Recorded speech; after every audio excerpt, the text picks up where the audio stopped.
Hello and welcome again to airgunweb.com. My name is Rick Utzler and I'm very glad you can join us again today. Today we're going to take a quick look at some Ruger rifles. Now these rifles have been very popular in the comments and it's about time that we finally get to them. The two rifles I'm talking about are the Ruger Airhawk Elite and the regular Ruger Airhawk. Let's go ahead and take a good close-up look at these rifles.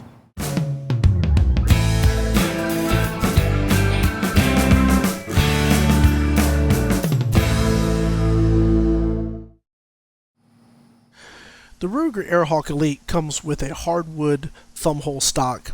It's ambidextrous, so it should be easy enough for both righties and lefties to use. The stock has some nice checkering on the forearm, and it definitely does help with the grip.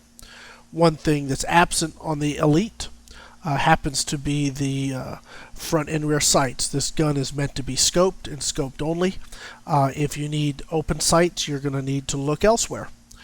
It does ship with a very nice scope. It's a 3x9x40 AO adjustable scope. It has a very clear sight picture. It's quite a nice scope. The stock does get character marks quite easily. I've had this rifle for about a year, and as you can see, it does get some use. The more you use it, the more you'll like it. I'll tell you that right up front. That's a very heavy barrel. The weighted muzzle brake, I believe, does help with accuracy and stability. They've done a very, very good job with this rifle.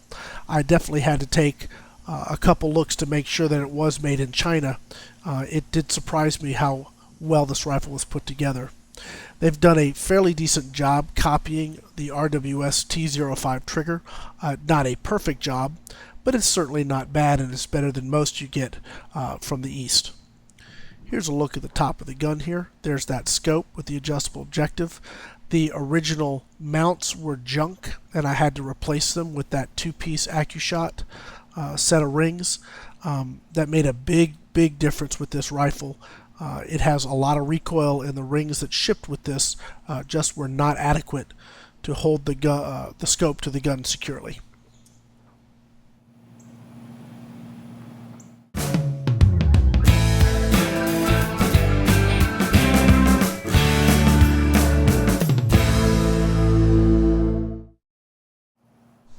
Now let's take a look at the Ruger Airhawk. Now this is the standard Airhawk, and as you can see, it's a standard stock. It does not have a thumb hole. The other thing that's quite noticeable is it has open sights, and for you guys who are traditional shooters, you may really like this rifle because it gives you the option of go ahead and putting a scope on it or using the open sights. I actually like open sights on this rifle. The scope that shipped with it is a 4x32, and while the sight picture was quite clear, I found the scope to be inconsistent, and it really gave us some problems in our accuracy tests. Again, this is a very standard break barrel rifle. The mechanics between the two rifles are identical. It uses the same sort of break and return system as the other one does. It's very, very nice, and they've done a good job copying the RWS design. Here's a look at those open sights. They're true glow and they're micro click adjustable. I had to really crank the windage way to the right to get on target. I have a tendency of pulling or pushing my shots anyway, so that could just be me. Here as we take a look at that scope. Those rings are pretty cheesy rings. Fortunately, the scope is a lightweight scope, so it didn't really give us problems as far as the rings not holding, but that scope really needs to go. It does not perform well. Here's a look at that trigger. Again, they've done a fairly decent job copying the RWS T05 trigger.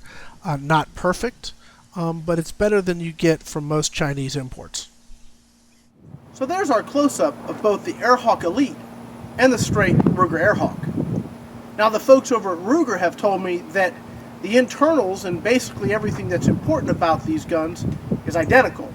So that means only the cosmetics are different. So is the Airhawk Elite worth the extra money over the Airhawk? Well, there are a few things that I like about the Elite that the straight Airhawk doesn't have. Of course, there's some things about the regular Airhawk that I like that the Elite doesn't have. So I guess it's going to be down to personal preference which one you like better. Now, what's important is, do they shoot the same? Both rifles really like the Crosman Premier light pellets. Now, those pellets weigh about 7.9 grain, and they're a good domed pellet. They're a pretty decent pellet for hunting, and they're a favorite amongst field target shooters. Let's run a few samples through the chronograph and see how close these guns spec out.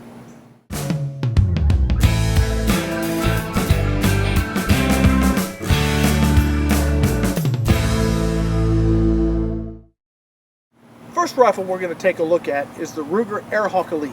Let's see what kind of velocity she'll give us.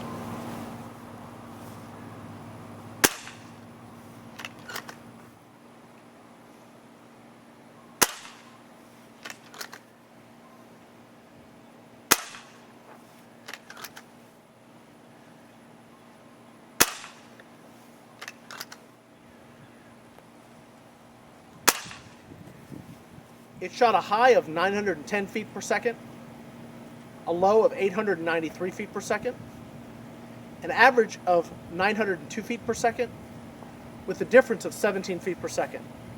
I'll go ahead and grab the regular Ruger, and we're going to see just how close those numbers match.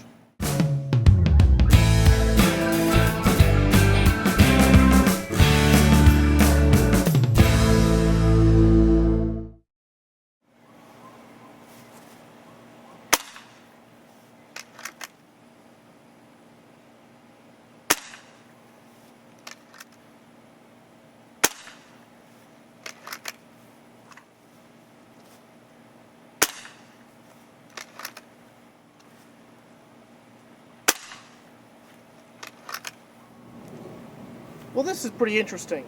The Ruger actually posted slightly higher numbers than the Elite. It shot a high of 938 feet per second, a low of 917 feet per second, an average of 925 feet per second, with a difference of only 21 feet per second. It's really not that unusual to have two identical rifles, one shoot a little bit slower and one shoot a little bit faster. These are definitely in the same range, and although the regular did shoot a little bit faster, I bet you if we stacked up a sampling amongst all of them, you're going to see that same sort of spread. The important thing is that they both shot relatively consistent velocities, with the Elite having a difference of 17 feet per second and the regular Ruger Airhawk having a difference of 21 feet per second. Let's go ahead and shoot some accuracy tests and see how they compare there. Now, one of the things that's very different, and I want to make sure that I mention this, is that the standard Elite comes with a 3x9 scope. The regular Ruger Airhawk comes with a simple 4-power scope. So the Elite's going to have a very significant advantage when it comes to accuracy. But in any case, let's see what we can get from 20 yards.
Although these two rifles are virtually identical on paper, when it came to actually putting pellets on paper, there was a pretty significant difference.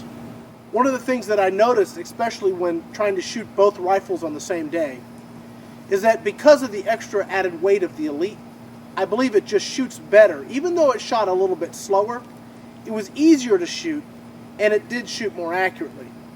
I'm going to chalk that up to not only the scope, but also the extra weight of the stock And I believe that weighted muzzle brake in the front also does help with the accuracy. The regular Ruger is a good option for somebody who wants an inexpensive rifle that may want to put a better scope on it down the road. But my choice would be to go with the Ruger Airhawk Elite right out of the box. I want to thank the guys over at Pyramid Air for providing these rifles and all the supplies for this review today. As you know, they've been a tremendous support of this channel and of the sport in general. When you need your next batch of supplies or you're looking to get your next air gun, be sure to look them up at www.pyramidair.com. My name is Rick Utzler with airgunweb.com. We look forward to seeing you again soon. Remember, please shoot safe and have a whole lot of fun.